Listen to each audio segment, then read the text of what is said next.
everyone, and welcome back to the Knights of the Dawn podcast, where we talk about everything Brandon Mull.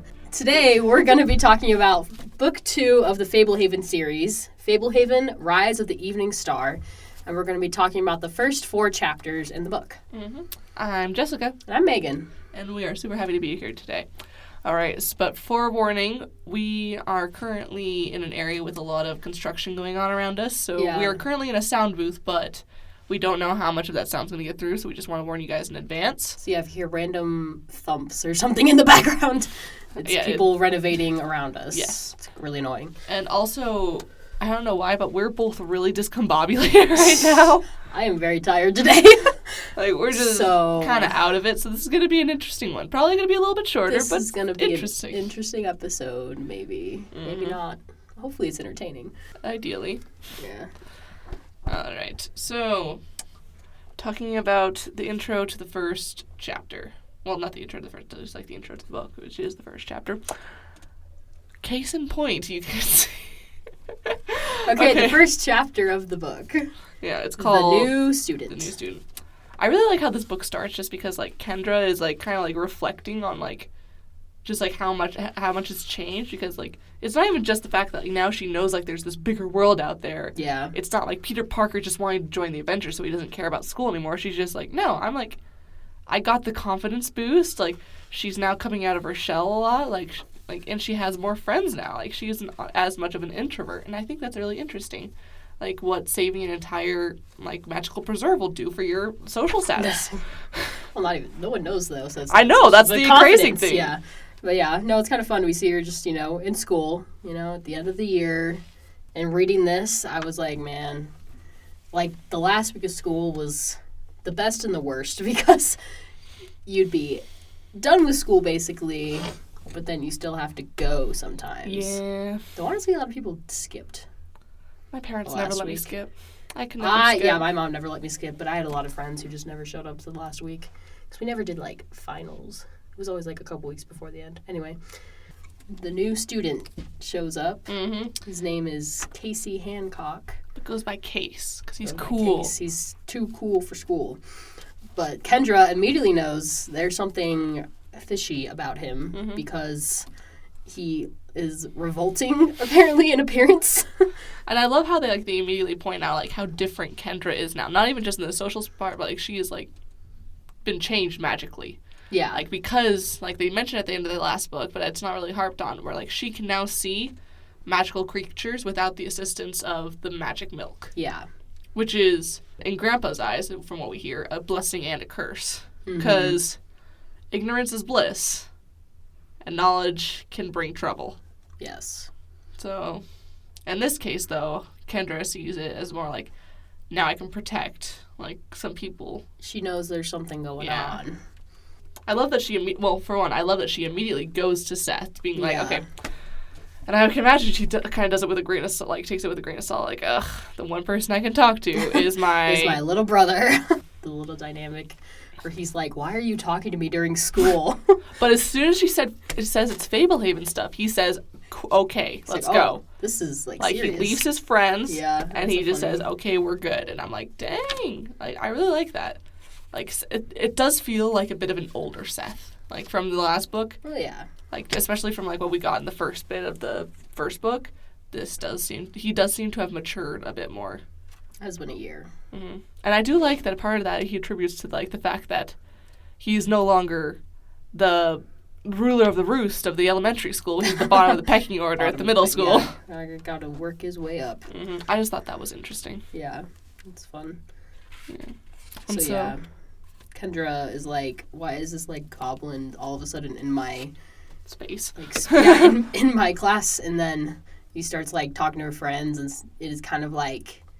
She knows she can't say anything, but she kind of gets the vibe that he obviously knows who she is, but obviously she can't say anything in front of her friends, so it's like I know who you are, and you know who I am, but we can't, like, talk about it. And I know that you know who I am, and I know that you know that you can't do anything about it. And I know that you know that I know. And it's just like Kendra's just sitting there being frustrated because like Seth at first teases her about it, like, do you just want his number or is he too cute? Well, because to literally everyone else, he is like the most attractive person. Like everything. Mr. Soap Opera, according like, to Seth.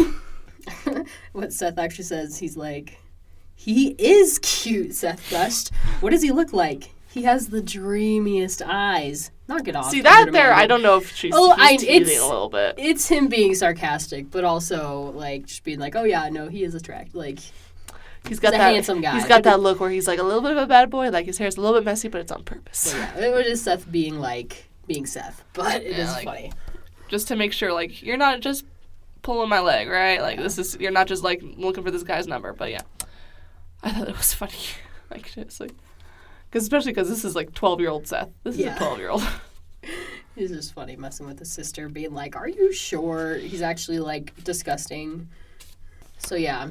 And so Case, like, gets Kendra and her friends to go to the movies and starts, like, making moves on her best friend, Alyssa. Let's be honest, like, smoothest move of all time. He asks 4 girls out at the same time to the same movie. He's bold, yeah. So, guys out there, you know, if you want... You got some riz, just ask out 4 girls at once. I would not imitate that. No. Yeah, and I love how, like, funny, though. we really, like, put in Kendra's headspace, like, with just her, like, revulsion. Like, the entire movie, she's like, yeah, no, I would rather not have the popcorn that you've like, handled with your warty hands, or I'd rather not pay attention to you, like, putting the moves onto, like, 2 of my friends at the exact same time. Mm-hmm. Oh, middle school. Oh, dude. Ugh. So, yeah. And so then the next day at school, she's approached by a stranger offering his help. Yeah. And I love it at this point, like, word's starting to get around even then. Just that, like, Case is not a normal kid. He's not quite what you expect. Mm-hmm. And, like, just to go back a little bit, like, that night when, like, they drop off her friend Case in front of, like, her friend's house. Alyssa, yes. And then Case kisses the girl, Alyssa, and she's like, she comes into Kendra the next day and she's like she's seen a ghost. She's like, he kissed me and it tastes like it was the worst breath ever. Yeah, and I just love that. Like, Kendra's like, he has dog breath. And I just love that Kendra is just like, it's almost like I told you something was up. Nah, so Alyssa starts seeing that something's wrong, and, like, we see throughout the next few days, he kisses, like, 3 more girls. First off, player, and, like, keeps getting, like, that exact same reaction with that. Yeah, the word is getting around that he's gross. And so Kendra's like, this is a problem, and then how miraculously a solution is provided. Mm-hmm. Grandpa's friend Coulter has this guy named Errol who is just so conveniently. Not only, hang on, let me find the exact part in the book where it says it. He is a cogitator, ruminator, and innovator, a street performer extraordinaire, heaven's special gift to women, and a kobold exterminator. These are all different sides of a card that he carries, and yes, there are 4 of them. So basically, he tells Kendra that this goblin-like thing is actually a kobold, and he is a expert in how to get rid of them. How convenient. How convenient. Yes. Not to hint at anything, but if you've read these chapters, you know. Yeah. I also, I really like about this part is, like Kendra's talking to this guy, and he's kind of looking a little sketch. And I love that Seth picks up on it. He goes over, and he's like, hey, Kendra, we're going to miss the bus. Like, the bus is leaving. We got to go. And I love that he's there. He's like, I'm going to give you an out. Like, he's aware. I feel like they've grown so much closer just, like, over the past year. Yeah. And I love it. Yeah, it's great. Mm-hmm. Looking at that same chapter, we forgot something that happened earlier. At the beginning of, like, class that day, their teacher, Mrs. Price, had manic episode of, like, she sat on a tack, fainted, and then woke up and was, like, attacking Kendra, basically. Mm-hmm. And Kendra accuses Case because Case had been hanging out around the teacher's desk. Yeah. But, of course, it could possibly never be Case. Angel little Case. Yeah. Honestly, it reminded me of, like, a Karen talking about her kid. So, like, Casey is, like, putting on the pressure on Kendra, not just by... you know, kind of manipulating her friends, but also causing one of the teachers to, like, literally, like, almost attack her and just now. No, to physically attack her. Only because Kendra dodged did she escape harm. That's why I said almost. And, like, accosting the other students as well. Yeah, so... Putting all the pressure on Kendra. Yeah, so, like, that definitely made it, like, more of a pressing thing. And I think that's what makes it a lot more believable. Yeah. Like, having that experience fresh in your mind, like, this teacher that you've been with for an entire, at least a semester, probably the entire year, suddenly, like, completely change personality and come after you physically, trying to attack you, makes you, I think, a lot more willing to trust when someone's trying to help you. When somebody comes forward and says, hey, I got sent by a friend of your grandpa, drop some names that are very reliable. And he also knows that she is, like, fairy struck, or that she's been, like, changed by the fairies, which is not supposed to be common information. This makes me wonder, how does he find out? Because we do really reveal later on that he is not a good person. Yeah. Yeah, and so how on earth did he find out? Questions. Very convenient. But yeah, so he's dropping this, like, classified information, dropping names, and so it's like, okay, now we gotta trust him. And also, we're desperate at this point. Yeah. Kendra's like, well, what else are we gonna do? Well, and another reason that they're desperate is that she's been trying to contact her grandpa and cannot get a hold of him. Like, she's been trying to call him, she can't reach him, and she sent a letter, but, you know, snail mail takes a while. So she's just kind of like, I don't know who else to turn to, because the only person that knows about this is Seth, and he's my younger brother. He doesn't know how to deal with this, so, yeah. And so, as soon as, and I love that she still does have some hesitance. Like, she's not, like... Well, I would hope she would. Yeah. Common Honestly, sense. I really love that, like, when he does, like, because he says, okay, so this is the plan. I'm going to meet you guys, and I'm going to take you to somewhere where we can get something that will get rid of the kobold. And so Kendra is, like, agonizing over this. And when they finally do get to his van, they get in. I love what she says. Because she says, okay, we're in the car. It's moving. Here we are, Kendra said. If you're going to kidnap us, tell me now. I can't handle the suspense. I love this way. She's just like, yeah, she's like, I'm just done. Just tell me. Just rip off the Band-Aid. Like, if you're going to do it, just do it. Just tell us. And I just love that. Like, it's kind of funny. Yeah, and then, like, the guy, I don't think we even said his name. Errol Fisk. Errol Fisk. Wait, wasn't it Maddox Fisk? To go back on record, I really like that Errol, like, comes out immediately. Like, he is a magician. He is a sleight of hand, misdirect kind of guy. He flashes a bunch of card tricks in Seth and Kendra's faces to be like, oh, here. And, like, the interesting thing is, like, he is a bad guy. We know that. Yeah. But he, like, flashes all of these, like, tricks, and he shows them his hand. Or he shows them one of his hands and, like, shows him, like, how he's doing these tricks to gain their trust. And so it's, like, he has, like, so many different layers. He, like, peels back a few to make it seem like he's being trustworthy. Yeah. But he's keeping, like, so many more in reserve. I found that very interesting. Yeah, he's pretending to let them think that they're seeing behind the curtain. Mm-hmm. But when there's really, like, 3 more curtains that they don't even know about. Yeah, exactly. Looking at the wiki, yes, Maddox's last name is Fisk, and so is Errol's. So I've never noticed that before. I just barely noticed it. Is that just something he just used the last name Fisk and didn't realize? Spoilers for the end of book 2 and possibly for the 3rd book as well. Okay, we're just saying, just to be safe, end of book 2 and book 3. Hi everyone, this is Megan editing this episode in the future. If you want to avoid spoilers, go to 17 minutes and 50 seconds. Remember, these are spoilers for book 2 and book 3.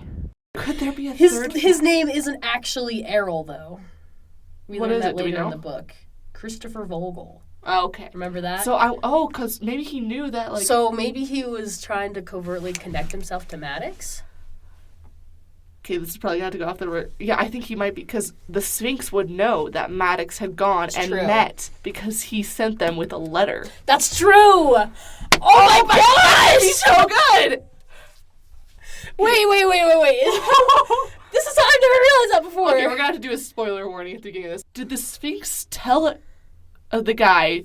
Errol to go by the name Errol Fisk. So yeah, his name is Errol. He tells them that his name is Errol Fisk, but we learn later in the second book that his real name is actually Christopher Vogel. And that he was sent by the Society of the Evening Star in order to help them gain trust in Vanessa. Yes. So do you think that he used the last name Fisk to try and connect himself to Maddox, who they already know? And that the Sphinx, the leader of the Society of the Evening Star, knows that they know because he sent Maddox Fisk with a letter for Stan, Grandpa Sorensen, in book during book 1. And so he knows that they know Maddox. But the interesting thing is that Arrow doesn't make that connection. No. He doesn't say, oh, yeah, my last name is Fisk. I am Maddox's brother. Okay, this is my new headcanon. I don't even care I if don't- Brendan yeah, didn't even Brendan mean will- to use the same last name. This is now more- canon in my head. And, like, I love that. That could be, like, the unconscious, like, trust. Like, they trust a guy Yeah. named Fisk, who is a good guy. Oh, so let's trust this Fisk as well. Yeah, and I don't even know if they would even make that connection, but, like, maybe, just possibly... That he would use the last name Fisk as well, the same as Maddox's and then last name? and then maybe they could be like, oh, we know a Fisk. Do you know Maddox? And you'd be Yeah. like, oh, you met him? Yeah, he's the fairy broker. That's my Yeah, brother. or cousin or something. He could just have that in his back pocket as like an extra. Okay, that's really crazy. I did not expect to be able to make that connection. We thought this was going to be a total surface level review. Okay, whoa. That blows my freaking mind. I'm so glad you remembered that Maddox's last name was Fisk, because I've never thought of Maddox's last name. Because with a name like Maddox, you don't need a last name. I only thought of it because, like, Dugan Fisk, like his brother, who's like a lieutenant. Yeah, he's in the Knights of the Dawn. But yeah, so I just thought about him, and I was like, hang on, what if there was a third Fisk brother? I forgot that Errol Fisk was a alias. An alias, yeah. And so, but, like, imagine. That is genius. And, like, oh my gosh. Okay, whoa. My mind is blown right now. I don't even care if it was on purpose, Brandon Mole. Well done, yeah. That was just... Okay, that was cool. That was really cool. Okay, so apparently we're not the first people to realize this. Really? We're not? Yeah, because it says I'm on this, like, fandom wiki page for Fablehaven, and under Errol, it says, he met Kendra and Seth outside their school using the name Errol Fisk. He may have used the fake name Fisk to establish trust, as Kendra and Seth had previously befriended Maddox Fisk. But I like that we're able to kind of, like, do the extra layer with the Sphinx. Yeah, with the Sphinx. That and is the letter that he sent. Yeah. That is so freaking cool. That is crazy. Okay. Whoa. End of spoiler right here. You can come back now. Yes. And so, a little extra thing. I liked the reference to the Gift of the Magi. Oh, yeah. Yeah, like, I got with, that. like, the whole, like Errol had been looking for, like, an opener to, like, in order to, like, establish contact with Kendra and ask for the time. He doesn't actually have a pocket watch, though. Yeah. Well, no, he has, like, 3, but not the pocket watch. Yeah, he doesn't. He's have like, a yeah, I pocket had to watch. sell the pocket watch at a pawn shop to get combs for my wife, for my girlfriend. or whatever. And I love how Kendra's over here. Yeah, like, Kendra Kendra gets smiles, gets the reference, but Seth is just like, went right over his Seth head. is like, what? He doesn't even care. Like, I think he just accepts at face value, like, oh yeah, he was getting combs for his girlfriend, whereas Kendra's just like, Yeah. And if you don't know, the Gift of the Magi is like a Christmas story, I think. Yeah, it's Christmas. Where, yeah. Yeah. Anyway, that's what it's referencing. Yeah. So it is kind of funny. It's funny. And I love that he knows that Kendra would know that, and so he knows that he can use that for more clout, for more trustworthiness, for more, yeah. It's a good joke. It's a good joke, and he knows, like, it just helps establish him more as a trustworthy person. Mm-hmm. So anyway. This is also the first time I think we hear about being fairy struck as a thing. Yeah, so Errol mentions that Kendra is fairy struck, and that is the condition of why she can, like, see magical creatures and, like, these powers that she has because of the fairies. And she's like, what does that mean? Because, like, yeah, what he says is the description is that the fairies shared their magic with you. Yeah.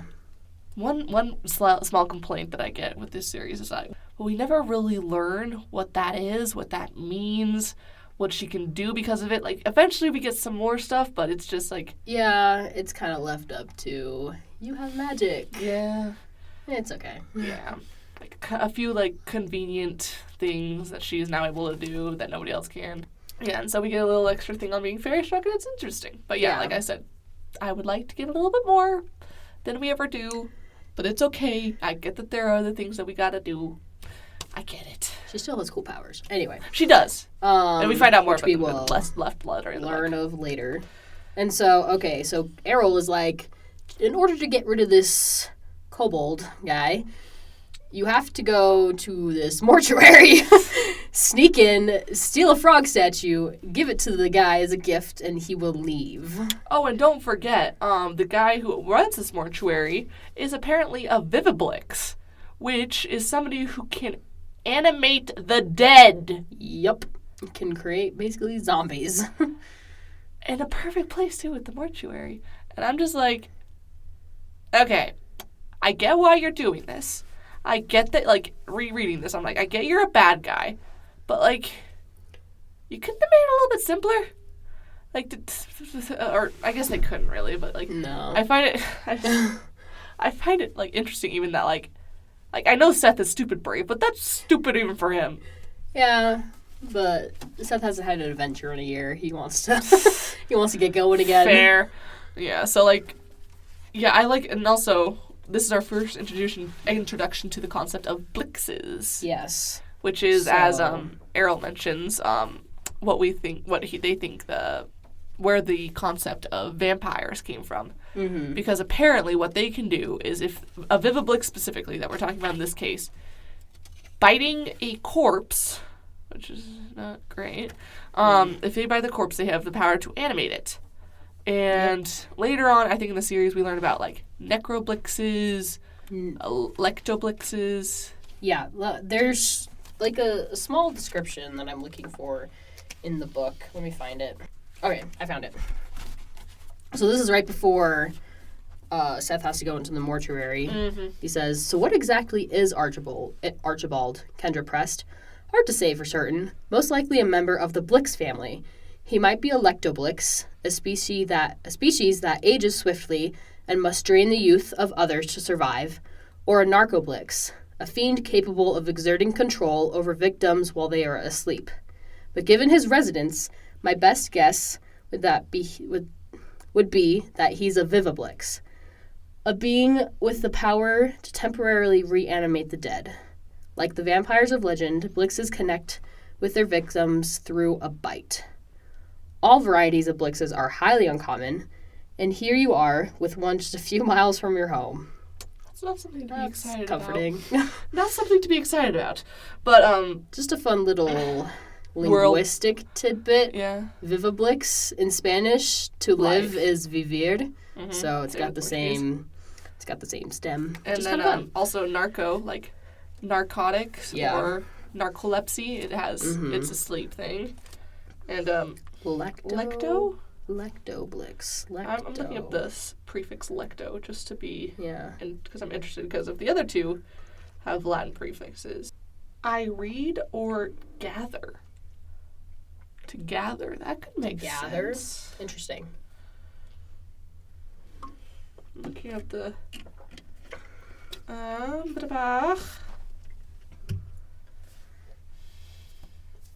to gather, I think is the... That's interesting. Interesting one, yeah. I don't mind that. Mm-hmm. Because they, like, suck out the life from other... Gather the years, the vitality. Mm-hmm. Interesting. I like... Sorry, little side note there. So yeah, nice bit of world building. Blixes do become quite important, like, in the series, and, like, it's really interesting. It's interesting to have it, fairly early on in the series. Yeah, and I really like it also because, like, Fablehaven is, like, really just a conglomeration of every single mythology. Yeah. Like, it has, like, it draws from everywhere. Greek, Roman, like, Scottish, like, everywhere it gets drawn from. And I really like that, and I just also find it interesting because, like, here, like, we have blixes, which can be, like, the mythological ancestor to vampires. Mm-hmm. And it's just really cool to see that kind of come in. It's interesting. Okay, so they get to the mortuary, and Seth is like, "Oh, man, yeah, we're going to go inside and get the statue." And then Errol is like, "Funny, you should mention that. Actually, there's a spell on the mortuary that makes it so no one above the age of 14 can go in. So you got to do this by yourself." So Seth has to go in on his own into the mortuary to get the statue.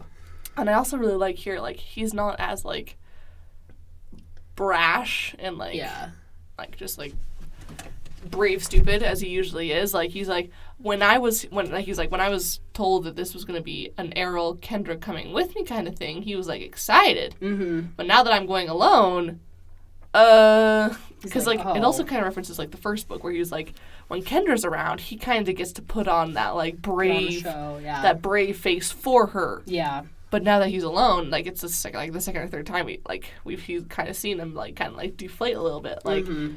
But then I think that's when his kind of true courage comes out, where he's like, yeah, I'll go anyways because I want to help you out, Kendra. Because this kobold isn't really affecting him. It's only affecting Kendra.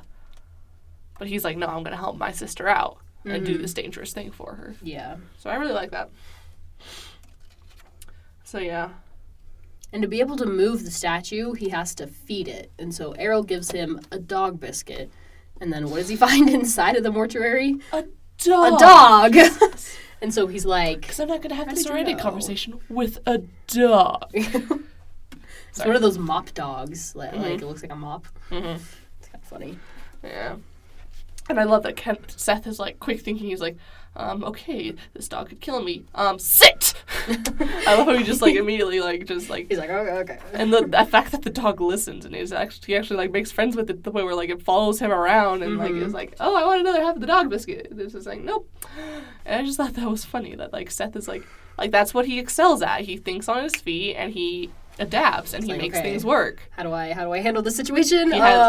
He inventories his resources and he uses them appropriately. In this case, he had a dog biscuit. It is convenient he had a dog biscuit. Well, I find it interesting that even at the end, like, Errol doesn't come clean about that. He's like, oh, wait, there was a dog? Yeah, he's playing dumb. Well, then why would he play dumb, though? Okay, but why would he actually have a dog biscuit? But why would he deny knowing that there was a dog? Probably because he knows that the person is not a Viviflix. The same reasoning. I don't know. Like, he knows more. I don't know. I get the feeling like that was honestly more of a coincidence. Like, really? Errol didn't, like, know, like, because, like, why play dumb even after the gambit was over? Yeah, I don't know. I've never quite understood why, but it just feels way too convenient. Well, I feel like, yeah, like, he gave him a dog biscuit at that point. I would just say, warn the kid. Just say, hey, there's a dog. Why would that, like... I don't know. Why would that diminish the trustworthiness at all? If anything, it diminished the trustworthiness to not tell him. Yeah. Like I said, I've never really understood why he denied it. Like, I'm trying to go back to just going over my head. I don't know. So why send me in with a dog biscuit? You could have given me any food. I thought you were worried Exactly. I might not go if I knew there was a dog. I'm sorry, Seth. I assure you that the biscuit was a coincidence. Why would I warn you about the undead, yet not mention a dog? Which is a good point, but also, I don't know. Like, Maybe I just distrust him so much that I'm like, why? I don't know. He's not, like, there's no reason for that. Like, I just, like, for that part's always kind of confused me. Like, did he actually not know about the dog? So, yeah. So when Seth goes and gets the frog, first of all, there's a sign next to it that says, do not feed the frog. And so he's like, oh, what? Why can't I feed the frog? But then when he tries to pick it up, it's, like, cemented to, like, the table or whatever, the pedestal that it's on. And so the only way to move it is to feed it. So he feeds it, and he's able to move it. But when he, like, picks it up, it bites him. And, you know, it's a little, like, retaliation, I guess, for moving it. Mm-hmm. I really like Seth is like, that's a very specific request. Do not feed the frog. Yeah. That was exactly like, there's what I was told literally, to like, do. a sign that says, like, do not feed this frog. I also really like the image that comes with in the book. Yeah. Like, it has the sign, like, front and center. Like, don't touch the frog. Has a little alcove. Very cute. Yeah. Also, how creepy would it be to go into a mortuary in the middle of the night, in the dark, alone, with caskets, and having been told that there could be zombies in there? Mm-hmm. And there's literally, like, caskets around him. Mortuaries are creepy. Seth has to literally get an axe to hack down a door. Yeah. And I'm just over here, like, he literally has to, like holding an axe. I'm like, this is a scene from a horror movie. He is going to a mortuary holding an axe, trying to chop out a hole in a door so he can get into it. And I'm like, here's Seth. Who's the villain and who's the, like, like, if, depending on perspective, Seth, like, if somebody was in that room, Seth would be the horrifying zombie that's coming to get you. Or other, like, from Seth's point of view, he's like, he could be, like, jumping down, trying to get through. I'm just, like, looking at this through different lenses, and I'm just like, this could be misconstrued many different ways. And I love how Seth's like, well, there goes any secrecy. Somebody's definitely gonna know I was here. If they didn't notice the frog was gone, they're definitely going to notice the chopped down door. Yeah. But I mean, another case of, like, thinking on his feet. The door is locked, nowhere else is showing anything, and so he literally just has to, like, carve out a hole, stick his hand through, and unlock the door. Mm-hmm. For a 12-year-old, that's impressive. It's pretty good. Good job, Seth. Mm-hmm. So yeah, they get the frog, go back home, and then the next day at school, Kendra wraps it up in a gift and gives it to Case. And when he opens it, you can tell He thinks it's mouthwash at first. Yeah. He's kind of, like, angry, and, you know, from, like, look on his face, he like, glares at Kendra, and then immediately gets up to, like, literally leave right at that second. Mm-hmm. He just says, I'm gone. Yep. I find that very, very interesting. Like, because there's a part of me that thinks, is that true? Because it's revealed that Errol is a plant from the Society of the Evening Star, implying that also the Kobold is as well. They set up a threat and then set in a solution to gain trust. Yeah, it was like an immediate solution. Mm-hmm. Like, he immediately leaves. So I'm wondering how much of that was staged. Like, was there any ceremonial? But I think I do lean to the side that it was just like, it was meant to be a quick solution so that they could see how effective the Errol was and trust him. Yeah. So then we get to this is chapter 4, where she gives them the gift. And then, again, when Seth is leaving school, Errol is there again, and this time he's coming to them with a problem that he needs some help with. Mm-hmm. He says that somewhere a couple hours away, there's like a houseboat that belongs to a member of the society, and on the houseboat there's like this amulet that is like super powerful, and he wants Kendra and Seth to come with him to go onto the boat and then steal the amulet away from the society. And he says that it would be like super, super good for the enemies of the society to get that amulet away from them. And so Seth is like really convinced. He's like, oh, we need to do this because we need to, you know, protect Fablehaven and make moves on the society. And Kendra is like, well, we still haven't heard back from Grandpa. And this is a lot different than going 10 minutes away. Yeah. It's several hours. And, like, I love how, like, this... I like that she's still, like, not trusting. Yeah. Like, yes, he just helped her get rid of this kobold, but she's still like, I don't know. She's still wary. Mm-hmm. That's very, very good. Very good girl. Good girl. Yes. Good survival instincts. Though we do learn that she had basically decided to almost go on the trip. But, of course, convenience. Yeah. So, basically, Grandpa manages to finally get a hold of Kendra and her family, and we find out that until that day, they had not even known, but their phone line had been cut. Mm-hmm. Maybe not purposely, but let's be honest, we know it was on purpose. It was definitely purposely. Like, the phone company's like, oh, we don't think it was deliberate. Yeah. It was deliberate. It doesn't appear to be purposeful, but, yeah. And so, Grandpa's calling because he has heard about some suspicious activity in their area. He says, something was recently stolen from a friend of mine, and I just wanted to make sure that you guys are okay, and I think you guys could come stay here. And I just love that, like, that description of how Kendra's just, like, gets this sinking feeling in her gut. She's like, this is familiar. What was stolen? Yeah. And Grandpa's like, we don't care about it right now. I care about you. Let's get you out. And she's like, no. Was it a statue of a little frog?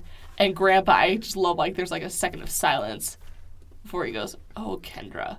And I just love that. Because he knows that, like, the guilt is hitting her right there. Because he's like, oh, crap, somebody got to them. I think it's, like, the realization that he's like, they're in more danger than I thought they were, you know? And also just, like, she's going to beat herself up for this. Like, Seth has already gotten, like, a few things that he feels guilty for with the whole almost causing Fablehaven to fall by his actions. And, like now Kendra is just like, I should have known better. I shouldn't have trusted. I should have tried harder to get in contact. But like, I find it's so good. I just love that like quick little like sympathy from Grandpa and just guilt crashing down on Kendra.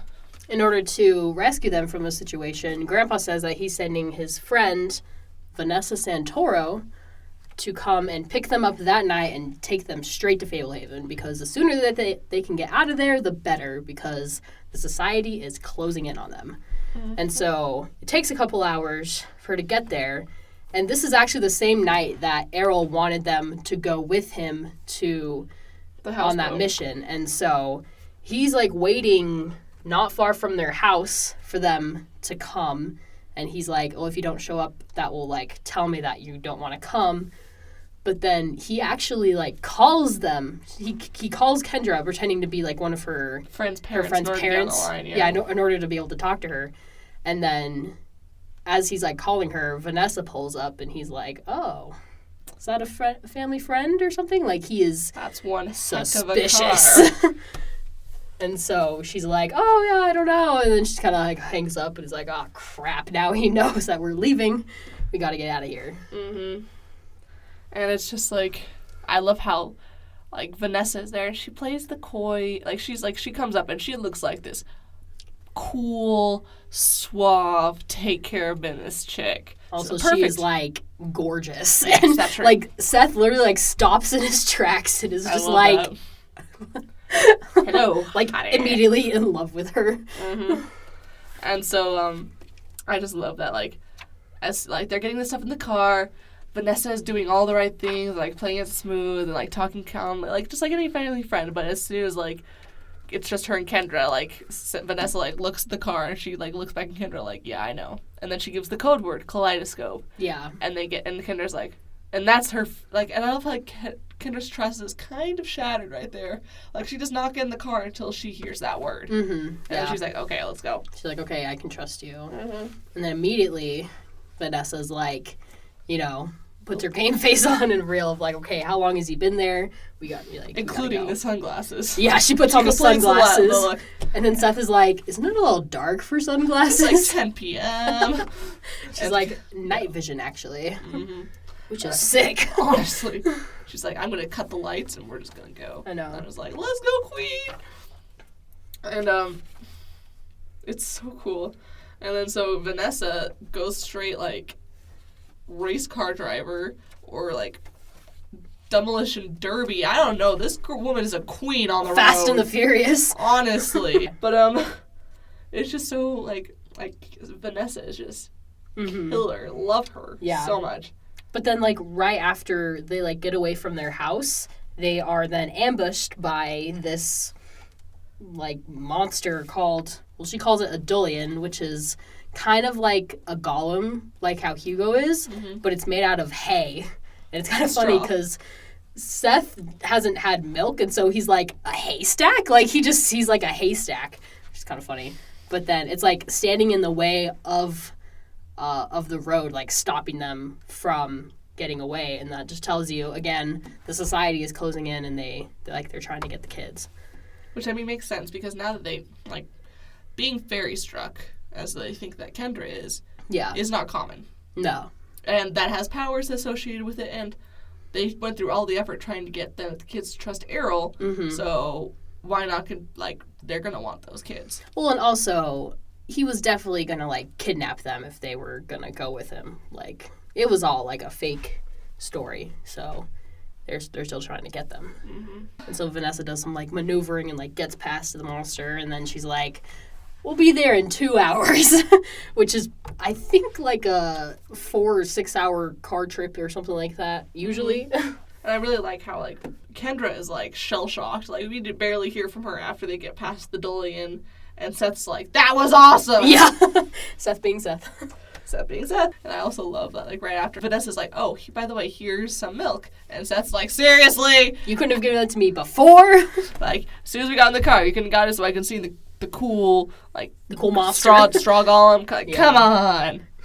Like, now you tell me. That's such a Seth reaction. He's like, are you kidding me? But also, I loved it. Like, Vanessa's like, yeah, I'm going to go about 150. And anybody who looks at us is probably going to think they just clocked a UFO because we're going to dim the light and just go. Yeah, which is awesome. And Seth's like, this might be the coolest day of my life. Yeah.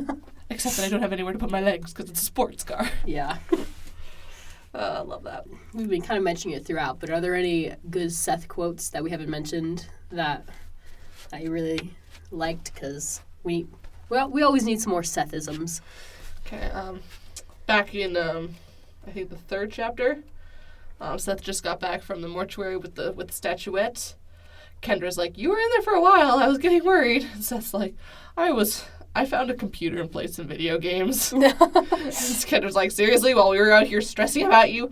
I'm kidding, I had to whack a door down with an axe. Mm-hmm.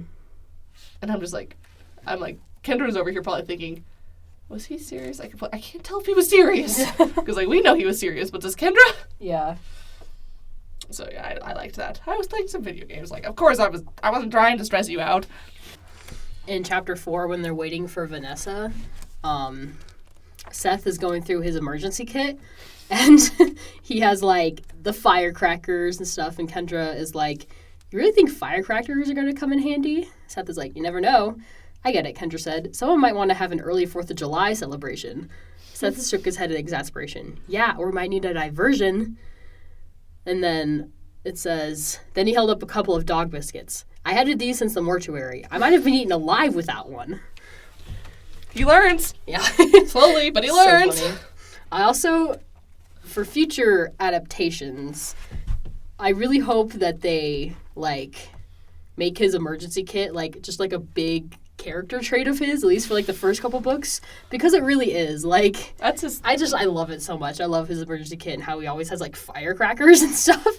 And, I hope, because I feel like he mentioned the firecrackers in, the first book as well. Yeah, and now he's mentioning it in the second book.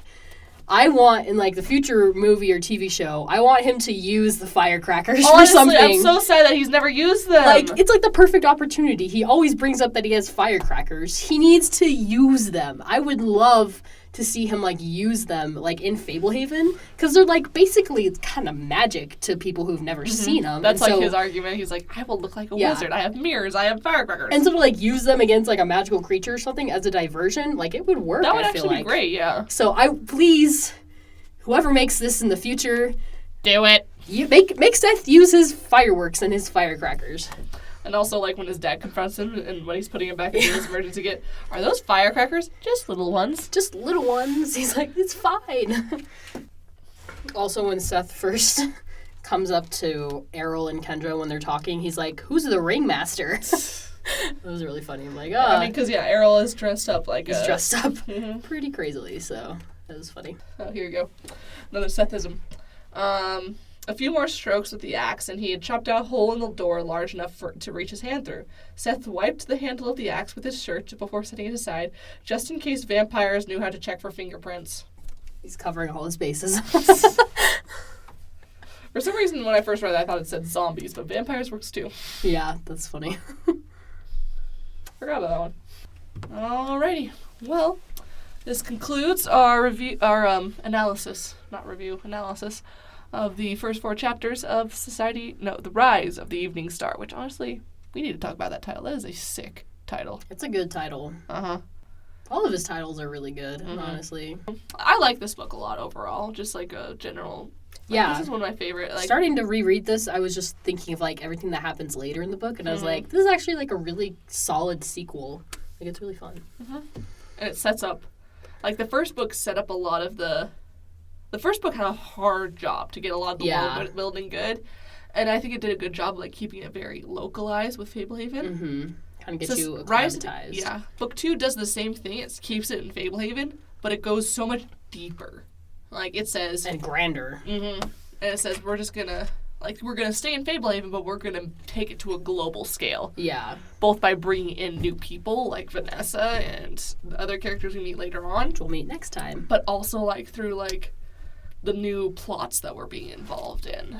The new, the overarching... we kind of get into, the overarching themes and Yeah. quests Yeah, in book this two. book. Book 2 is where we really hit the ground running Mhm. in the overarching story plot of the series. This is not a it's still a self-contained story, but it does a great job of like opening up Yeah. and like saying, yes, Yeah. this is a series. This is not a book. This is a series. Yeah, I'm excited to keep going. Yeah, it's gonna be a fun one.